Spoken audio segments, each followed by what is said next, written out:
take a look at the first question here in the first paragraph. Hey, why are tests such an effective way to learn? Wow, it just seems like they're sort of torture, right? They're kind of hard and you don't look forward to them, but they are an effective way to learn. Effective simply means they help you be successful. They do what they're supposed to do. They help you gain more knowledge, and isn't that what we're in school for? It is. And of course, a lot of people ask me, Tom, what's an effective way of learning English?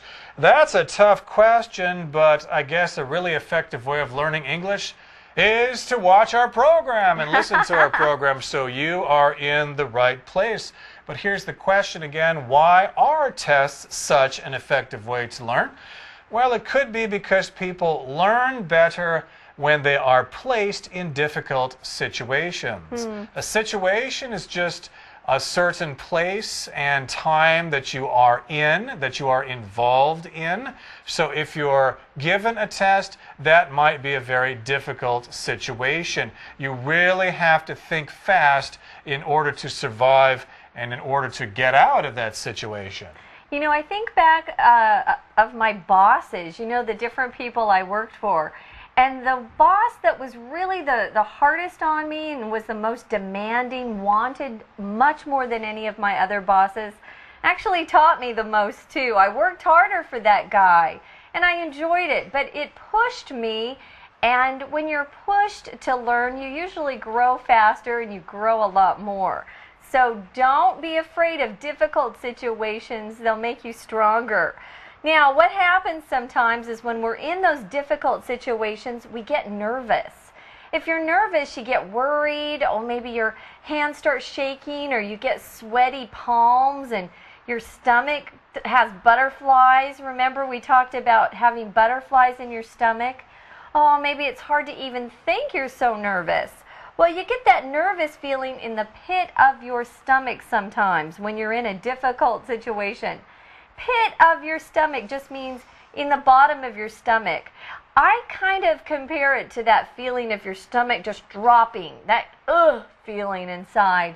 And you know you're in trouble if your teacher says, hey, we got a pop quiz today. Oh, wow, a pop quiz, right. We've been talking about tests and we've been talking about exams. Well, a quiz is not as big as a test or an exam, but still it can be important. And a pop quiz is a quiz that the teacher gives you unexpectedly, okay? So the teacher suddenly says, okay, here's a pop quiz, get out a piece of paper, and you might be thinking, oh, why was last night the night I decided not to study and go out with my friends? I got caught off guard here. Yeah, you're unprepared for it.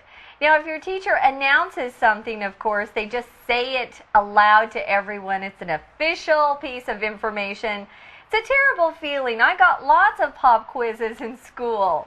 And if you did your homework the night before, you were A-OK. But if you didn't, and you were either playing around, watching TV, or playing video games, you're in big trouble. My teacher, Mr. Williamson, always gave us pop quizzes, and I knew that, but still I never could prepare myself for his pop quizzes.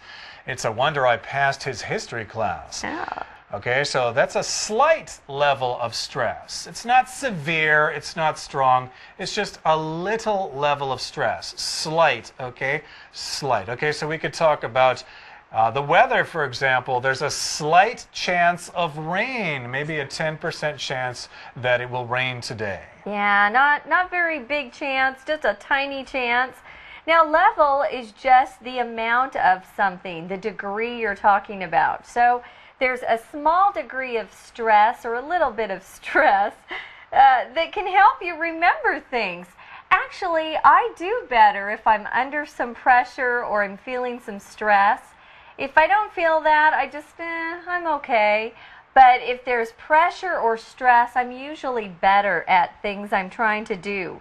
Stress is just when you have that anxious feeling about work. Maybe you have a lot of things you have to get done and you're just worried about it all the time. Sometimes it's hard to even relax if you're feeling stressed.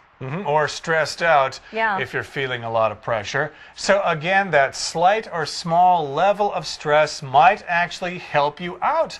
It will help you remember things for the test.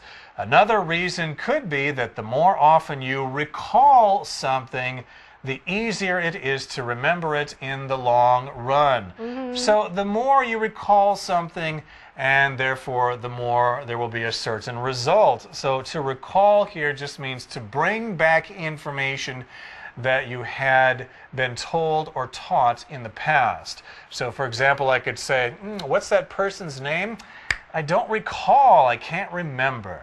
Yeah, that's kind of hard. But you know what? I find that if I give myself little tests before the big test, it helps a lot.